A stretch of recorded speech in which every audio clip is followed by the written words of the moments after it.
Bersumpah terhadap Allah Subhanahu wa ta'ala. Dari Jundub bin Abdullah radhiyallahu an, Nabi sallallahu alaihi wasallam bersabda, qala rajulun wallahi la yaghfirullahu li fulanin. Faqala Allah azza wa jal, man dhal ladhi yata'alla alayya alla aghfira li fulanin inni qad ghafartu lahu wa ahbattu amalaka. Kata Nabi sallallahu alaihi wasallam, ada seorang laki-laki berkata, demi Allah, Allah tidak akan mengampuni si fulan. Maka Allah Subhanahu wa ta'ala berfirman, siapa yang bersumpah mendahulukan diriku bahwa aku tidak akan mengampuni si fulan, sungguh aku telah mengampuninya dan aku telah menghapuskan amalanmu. Di sini Syekh Muhammad ibn Abdul Wahhab rahimahullahu taala, beliau membuat bab ini, bab ke-63 dari Kitab Tauhid, ingin menjelaskan kepada kita tentang bahaya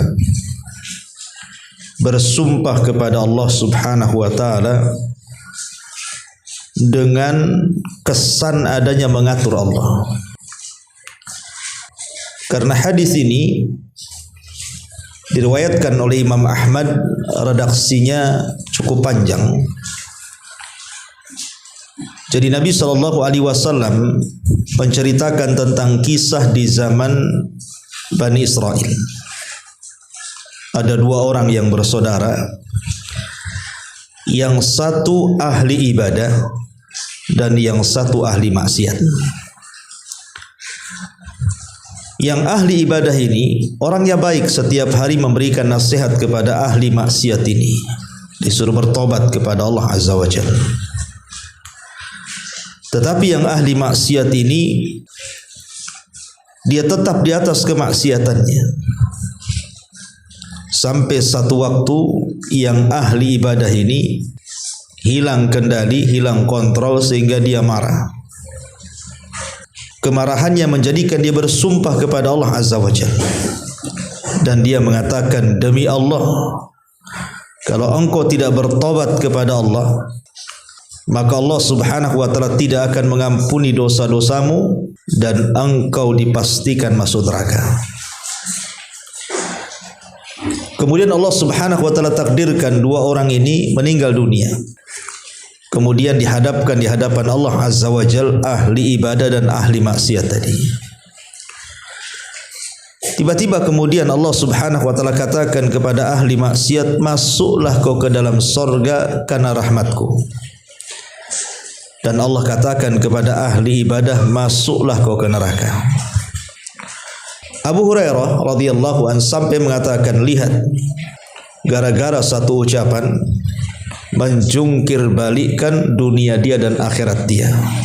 Yang harusnya ahli ibadah ini masuk ke dalam sorga, tiba-tiba Allah masukkan ke dalam neraka. Pertanyaannya, kenapa? Ahli ibadah ini kan baik niatnya ya, menasihati ahli maksiat agar bertobat. Tetapi kemudian ahli ibadah ini malah dimasukkan ke dalam neraka, tidak dimasukkan ke dalam sorga. Apa masalahnya? Masalahnya adalah karena ahli ibadah ini dia bersumpah atas nama Allah Subhanahu wa ta'ala dan melampaui takdirnya.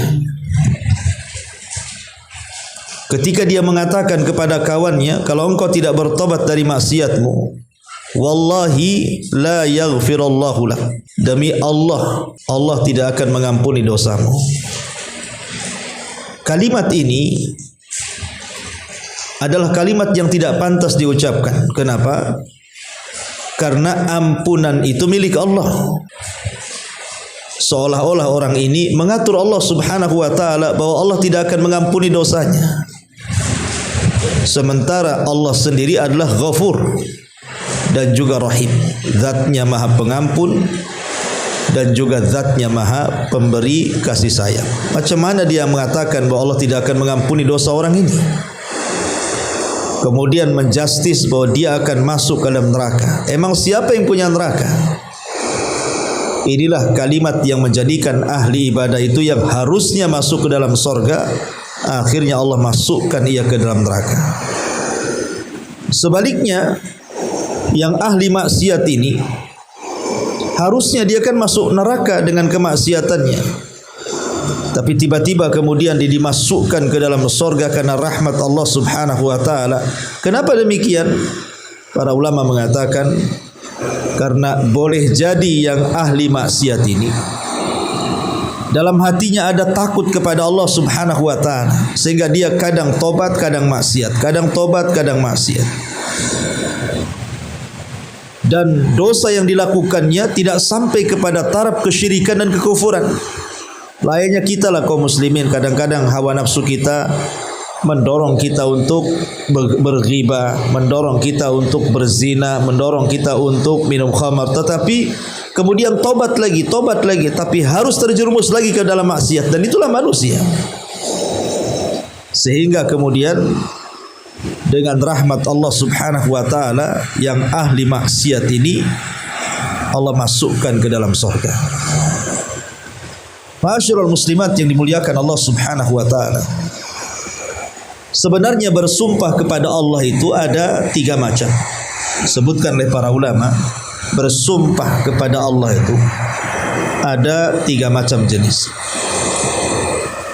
Pertama, bersumpah terhadap apa yang telah dihabarkan Allah dan Rasulnya, baik dalam bentuk penetapan ataupun dalam bentuk peniadaan. Seperti umpamanya mengatakan, demi Allah, orang-orang musyrik itu kalau tidak bertobat masuk neraka. Gak apa-apa ngomong begitu, karena memang ada nas Al-Quran yang mengatakan Allah haramkan surga kepada orang-orang musyrik.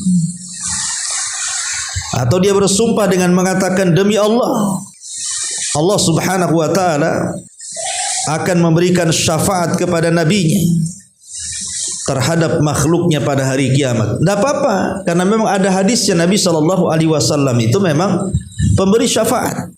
Jadi bersumpah terhadap apa yang telah dihabarkan Allah dan Rasulnya itu tidak terlarang, karena bersumpah atas sesuatu yang pasti. Ini yang pertama. Yang kedua, bersumpah dengan Allah karena kuatnya harapan dan husnudzon dia kepada Allah subhanahu wa ta'ala. Dan ini hukumnya boleh.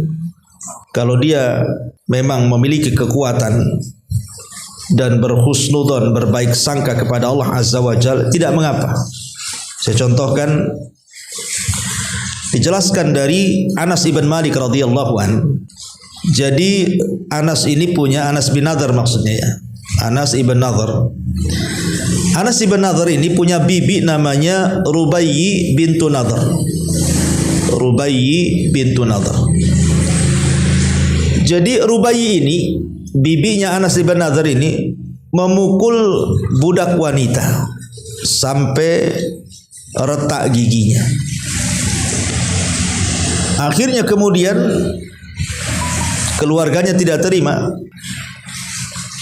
Kemudian mereka pun berusaha untuk minta maaf, tetapi tidak dimaafkan. Sampailah perkara ini kepada Nabi sallallahu alaihi wasallam. Kata Nabi sallallahu alaihi wasallam, qisas, karena Rubayyi sudah memukul seorang budak wanita sampai pecah giginya, ya dalam Islam ya harus dikisos, karena mecahkan gigi orang ya dipecahkan lagi gigi dia gitu ya. Ketika Anas ibn Nadhr ini mendengar bibinya akan dikisos, dia nggak terima. Dia datang kepada Nabi SAW dan mengatakan, "Walladzi ba'atsaka bil haq la tuksar thaniyatuha, la tuksar thaniyatuha." Demi Allah, demi zat yang mengutus dirimu dengan kebenaran, jangan kau pecahkan gigi bibiku, katanya. Ini kan bersumpah nih. Jadi Anas bin Nadhr ini bersumpah, wallahi demi Allah, jangan kau pecahkan gigi bibiku, katanya. Padahal dia sudah salah mecahkan gigi orang, ya harus dikisos kan, Bu ya. Namanya dalam Islam kan terkenal kisos. Tapi Anas bin Nadhr karena itu bibinya, dia bersumpah di hadapan Rasul, wallahi demi Allah, la tuksar, jangan kau pecahkan gigi bibiku, katanya. Maka Nabi SAW mengatakan, ya Anas, kitabullah al-qisas. Anas ibn Nadhr, kitab Allah Al-Quran menyuruh kisos, menyuruh kisos. Tapi Anas bin Nadhr tetap mengatakan, wallahi la tuksar, demi Allah jangan dipecahkan giginya, katanya. Ketika kemudian keluarga yang budaknya itu dipecahkan giginya oleh Rubayyi itu datang, tiba-tiba kemudian memaafkan apa yang dilakukan oleh Rubayyi ini. Memaafkan apa yang dilakukan oleh Rubayyi ini, padahal sudah memecahkan giginya, tapi dimaafkan. Dari sini kata Nabi SAW, inna min ibadillahi man law aqsama 'ala Allah la abarrahu.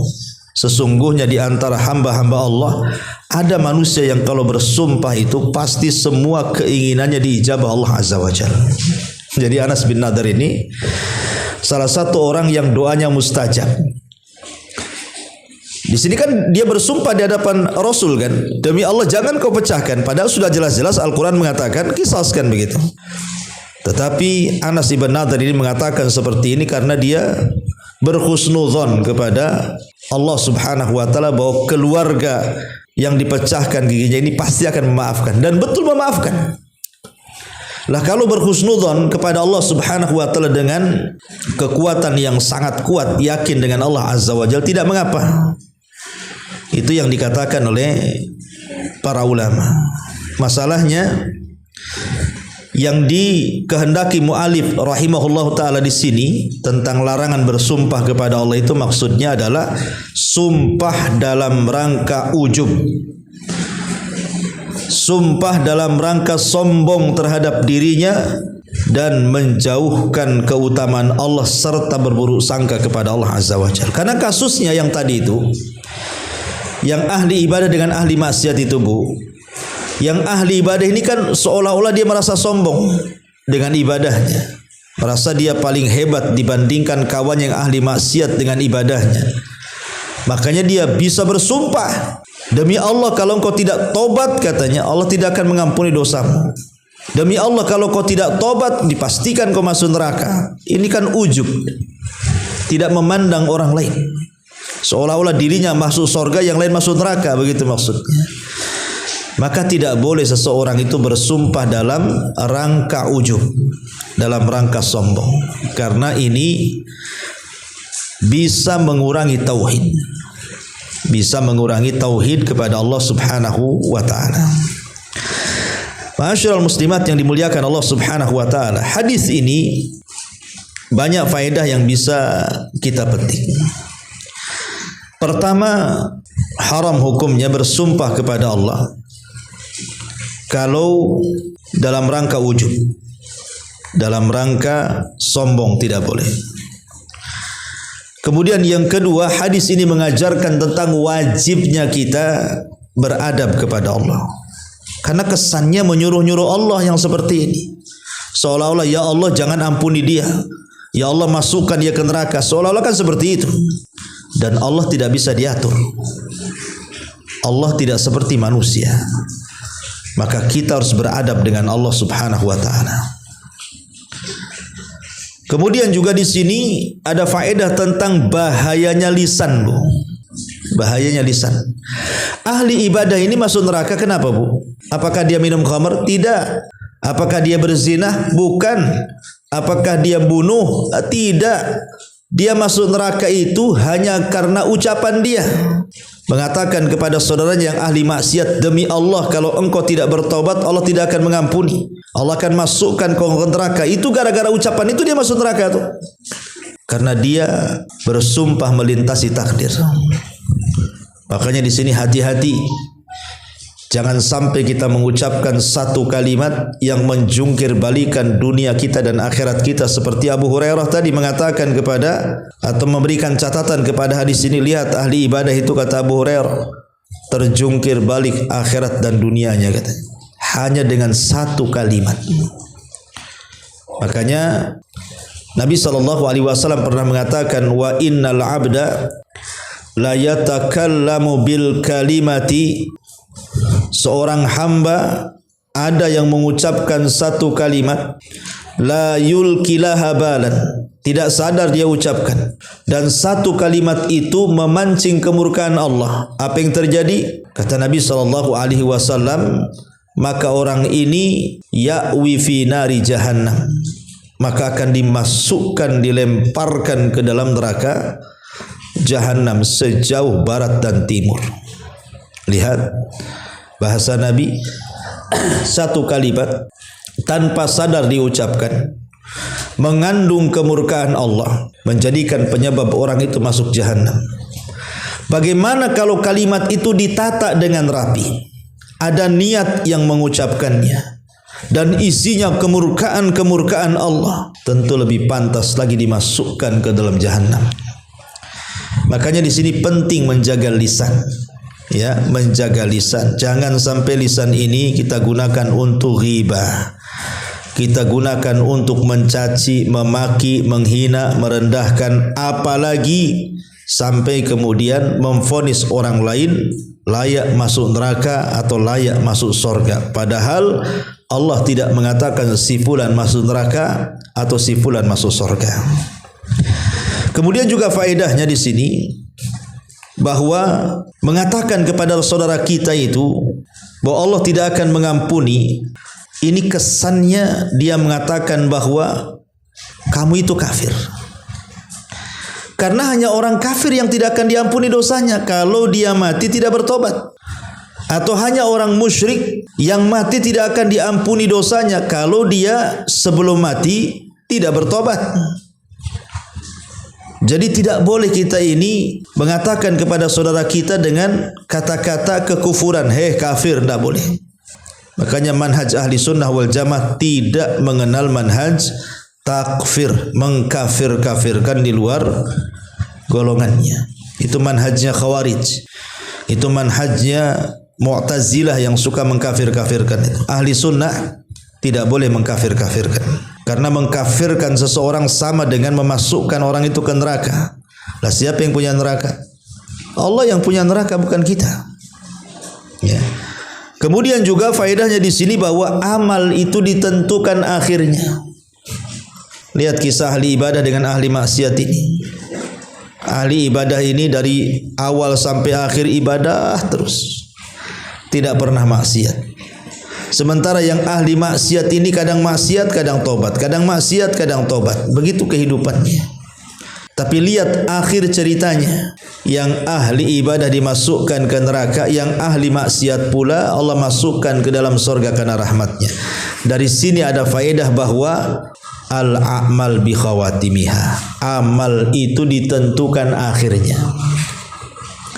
Makanya kita berlindung kepada Allah. Sekelas Nabi Yusuf alaihi salatu wassalam saja. Itu Nabi, Bu. Dia berdoa kepada Allah subhanahu wa ta'ala, tawaffani musliman wa alhiqni bisalihin. Ya Allah, wafatkan aku dalam kondisi muslim dan libatkan aku bersama orang-orang saleh. Itu yang ngomong Nabi Yusuf, Bu. Seorang nabi yang sudah dijamin jelas-jelas masuk surga. Tapi dia tetap meminta kepada Allah jangan sampai diwafatkan kecuali muslim, dan gabungkan dia dengan orang-orang saleh. Kalau seorang nabi saja mengatakan seperti itu, harusnya ucapan ini layak kita ucapkan. Makanya kenapa seseorang itu dilarang berbangga dengan amalan itu? Nggak boleh. Karena siapa yang tahu amalan kita itu diterima atau tidak? Tidak ada yang tahu. Saya contohkan satu kisah. Jadi di zaman Nabi SAW ada seorang sahabat namanya Utsman ibn Mad'un. Utsman ibn Mad'un ini adalah satu-satunya sahabat yang pertama meninggal dari kalangan Ansar di Madinah pasca hijrah, dan dia sahabat yang pertama kali dikubur di kuburan Baqi, namanya Utsman bin Mad'un. Jadi saat meninggal Utsman ibn Mad'un ini, ada seorang wanita namanya Ummul Ala radhiyallahu an. Ummul Ala ini dia sangat mengagumi Utsman ibn Mad'un karena memang dia ahli ibadah. Saat Utsman bin Mad'un ini, Ummul Ala mengatakan di hadapan Nabi SAW, rahmatullahi alaika ya Aba Sa'id, fa syahadati alaika laqad akramakallah, katanya Ummu Sa'ib di hadapan Rasul memuji Utsman ibn Mad'un saat meninggal. Apa kata dia? Semoga Allah merahmati kamu wahai Aba Sa'ib. Aba Sa'ib ini kunyah Utsman bin Mad'un. Fasyahadati, dan aku sangat yakin, aku berikan persaksianku, katanya Ummu Ala ini, bahwa engkau sungguh akan Allah muliakan di sisinya. Jadi Ummu Sa'ib kesannya apa? Kesannya memastikan bahwa Utsman ibn Mad'un itu akan mendapatkan kedudukan mulia di hadapan Allah setelah kematiannya. Lah Nabi ada di sampingnya tuh. Apa kata Nabi SAW? Wa ma yudrik annallaha akramahu. Ummu Ala, emang kau tahu bahwa Utsman ibn Mad'un itu akan dimuliakan di sisi Allah? Kamu tahu dari mana? Ya. Faqalat, maka Ummul Ala mengatakan, la adri bi abi anta wa ummi ya Rasulullah. Saya tidak tahu wahai Rasul, demi bapakku dan ibuku. Maka kemudian kata Nabi SAW nasihati, ama Utsman faqad ja'ahu wallahi liyakin wa inni la arjulahul khair wallah ma adri wa ana Rasulullah sallallahu alaihi wasallam ma yaf'alullahu bihi. Kata Nabi SAW di hadapan Ummu Ala, adapun Utsman ibn Mad'un memang telah datang demi Allah kematiannya, tapi saya hanya berharap bahwa dia diberikan kebaikan. Demi Allah aku tidak tahu, walaupun aku seorang nabi, akhir kehidupan Utsman bin Mad'un di akhir itu seperti apa. Lihat, Nabi saja tidak tahu kondisi Utsman setelah kematian, tapi Ummu Ala ini memberikan rekomendasi seolah-olah Utsman ibn Mad'un itu mendapatkan posisi baik di hadapan Allah Azza wa Jalla. Akhirnya Ummu Ala pun mengatakan, demi Allah setelah kejadian ini la uzakki ahadan ba'dahu abadan. Demi Allah aku tidak mungkin mentazkiyah, memberikan rekomendasi kepada siapapun selamanya. Kemudian Ummu Ala pergi. Di malam harinya Ummu Ala ini mimpi tentang Utsman ibn Mad'un. Dia melihat ada mata air yang mengalir di bawah kaki Utsman ibn Mad'un. Maka aku pun menceritakan hal itu kepada Nabi SAW. Maka Rasul pun mentakwil mimpinya Ummul Ala dan mengatakan itu karena amalannya, itu karena amalan Utsman ibn Mad'un. Lihat bagaimana kisah Utsman ibn Mad'un ini. Kita tidak bisa memponis bahwa si fulan termasuk penduduk sorga atau si fulan termasuk penduduk neraka, kecuali orang-orang yang sudah diponis oleh Nabi SAW si fulan akan masuk sorga, seperti Abu Bakar, Umar, Utsman, Ali dan 10 sahabat yang memang atas lisan Rasul masuk sorga. Maka boleh kita katakan Abu Bakar di sorga, Utsman di sorga, Ali di sorga, Tolha di sorga, nggak apa-apa, karena memang mereka diponis masuk sorga. atau Hasan Husain di sorga, atau Fatimah di sorga, atau Aisyah di sorga, atau Khadijah di sorga, atau Rumaisah di sorga, memang gak apa-apa karena sudah diponis. Tapi kalau tidak diponis nama-namanya secara ta'yin, maka tidak boleh kita memastikan si fulan masuk sorga. Apalagi kemudian seseorang dengan sombongnya, dengan congkaknya, dengan bangga dirinya, bahwa amalan yang ia lakukan itu bisa memasukkan dia ke sorga. Tidak ada yang tahu akhir kehidupan manusia itu, apakah diakhiri su'ul khotimah ataukah diakhiri husnul khotimah. Tidak ada yang tahu. Kita hanya mengharap, maksudnya gitu ya, mudah-mudahan kita diwafatkan husnul khotimah, tidak diwafatkan su'ul khotimah. Itu saja, karena kita tidak tahu akhir kita seperti apa. Tapi walaupun demikian, kita tetap berusaha untuk berbuat baik dan berbuat baik, untuk beribadah dan terus beribadah, supaya fasanu yassiruhu lil yusra. Sudah mudahlah ibadah kita, Allah mudahkan lagi perjalanan kita, ya. Jadi itu diantara faedah daripada hadis ini. Termasuk dari faedah ini artinya dilarang, tidak boleh seseorang itu merendahkan. Tidak boleh seseorang itu merendahkan walaupun dia berbuat dosa. Tidak boleh merendahkan ahli maksiat. Ya. Karena di zaman Nabi SAW ada orang, atau saya lupa namanya, dia suka mabuk, tapi tidak terang-terangan mabuknya sahabat itu.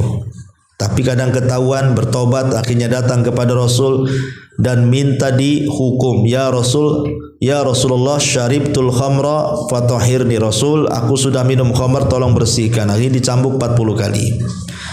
Kemudian dia terjerumus lagi ke dosa minum khamr, dicambuk lagi sampai berkali-kali, sampai geramlah sahabat ini. Akhirnya melaknat sahabat yang tukang mabuk dicambuk ini. Tapi Rasul mengatakan, la tasubbuhu, jangan kau cela dia. Fa innahu yuhibbullaha war rasul. Karena walaupun dia tukang mabuk, kata Rasul, tapi dia sangat sayang dan cinta dengan Allah Azza wa Jalla. Ya. Jadi kita tidak boleh merendahkan orang walaupun dia ahli maksiat. Kalau bisa kita dakwahi, kalau bisa kita ajak, ya, supaya dia bertobat.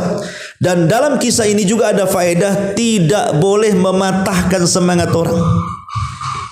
Tidak boleh mematahkan semangat orang untuk bertobat. Karena Allah Subhanahu wa taala mengatakan, la taqnatu min rahmatillah. Jangan putus asa dari rahmat Allah.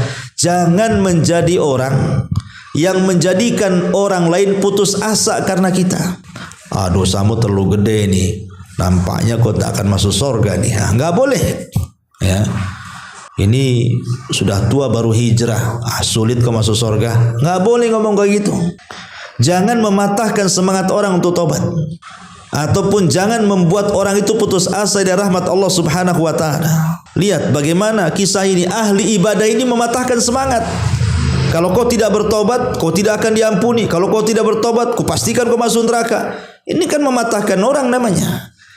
Jadi harusnya memberikan semangat, Bu. Kalau ada saudara kita, keluarga kita, teman kita masih bergelimang di atas dosa, ajak mereka. Ya, kamu ini orang baik. Ya, ayolah kita ngaji, ayolah kita sholat, ayolah kita ini gitu. Kasih semangat dia bertobat. Jangan seperti orang ini mematahkan semangat orang. Termasuk juga di sini dari kisah ini juga faedahnya adalah hendaklah at-tawadhu wa ta'addubu ma Allah Subhanahu wa taala fil aqwali wal ahwal. Hendaklah kita merendah dirikan diri dan beradab kepada Allah Azza wa Jalla, baik dalam ucapan kita ataupun perbuatan kita. Kita harus punya adab dan akhlak dengan Allah. Hati-hati kalau ngomong itu. Ya. Karena sekarang banyak orang yang kemudian mencari keuntungan pribadi dia atau dunia mengatasnamakan agama. Mengatasnamakan agama. Contoh nih, orang yang jualan. Ibu jualan di pasar. Karena pengen laku, dijualnya Allah. Dengan cara apa? Bersumpah dia, wallahi, demi Allah, Padahal dia sedang berdusta tuh. Allah dijual dengan dagangan dia. Ini nggak beradab, nggak berakhlak namanya. Ya. Jadi harus tawadu, punya adab dengan Allah Azza wa Jalla. Termasuk juga di sini faedahnya adalah khauful mu'min min ihbati amalihi bisu'il adabi ma Allah. Hendaklah seorang mukmin itu takut kalau amalannya gugur gara-gara tidak punya adab kepada Allah. Seperti kasusnya ahli ibadah ini kan. Dia nggak punya takut, malah dia kemudian tidak menjaga lisannya, akhirnya bersumpah melewati takdir Allah, tidak beradab, ujung-ujungnya dia pula masuk neraka. Makanya penting seorang mukmin itu punya rasa takut, jangan sampai amalan yang sudah dilakukannya tidak diterima. Makanya ada istilah ulama salaf, seseorang yang bangga dengan amalannya, anggaplah seluruh kehidupan dia beribadah, tidak pernah maksiat, tapi dia merasa ujub dengan ibadahnya, itu lebih jelek dibandingkan orang yang menangis karena melakukan dosa. Jadi kalau ada orang berdosa, melakukan maksiat, tapi dia menyesal, memang dia tidak banyak amalannya, itu masih lebih baik dibandingkan orang yang terus beramal soleh, terus beribadah, tapi merasa ujub, merasa sombong, seolah-olah dirinya paling hebat dibandingkan orang lain. Naudzubillah. Ya, Ma'asyiral muslimat yang dimuliakan Allah Subhanahu wa taala, termasuk juga di sini ada faedah bahwa qad yughfar lisyakhsin bisababi ghairihi. Terkadang seseorang itu bisa diampuni dosanya gara-gara orang lain. Gara-gara orang lain akhirnya dia diampuni dosanya.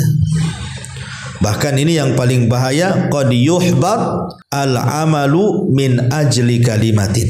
Terkadang satu kalimat bisa menggugurkan semua amal.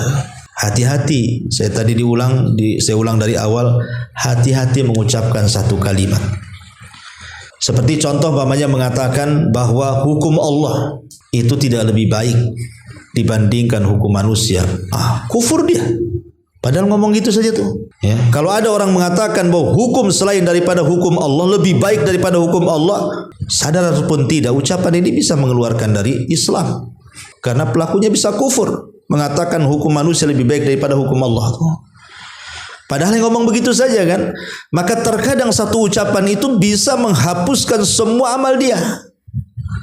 Makanya penting seseorang ini jangan sampai kemudian asal bicara, ya, ataupun jangan pernah mengancam pelaku maksiat bahwa dosanya tidak akan diampuni. Tidak boleh, ya. Jangan pernah mengancam kepada ahli maksiat bahwa dosa dia tidak akan diampuni. Ingat, Allah itu Ghafur, Maha Pengampun. Dosa sebesar syirik saja bisa diampuni kalau dia bertobat. Kok dia pula ngancam-ngancam bahwa maksiat dia, dosanya tidak akan diampuni oleh Allah Azza wa Jalla. Termasuk juga tidak boleh bersikap melampaui batas. Karena orang ini kan melampaui batas orang ini. Allah ini Maha Kuasa, ya. Allah itu Maha Pengampun, Allah itu Maha Penyayang. Dia mengampuni siapa saja terserah dia. Bukan kita yang atur, bukan kita perintah-perintah Allah, Allah yang perintahkan kita. La tas'al amman yaf'al wa hum yus'alun. Jangan tanya perbuatan Allah, Allah yang akan tanya kita. Jadi inti daripada pembahasan hadis ini ataupun bab ini adalah tidak boleh seseorang itu bersumpah atas nama Allah Subhanahu wa taala yang terkesan pada sumpah itu memerintahkan Allah di dalamnya, dan dia merasa ujub dan sombong akan kebaikan ibadah dia.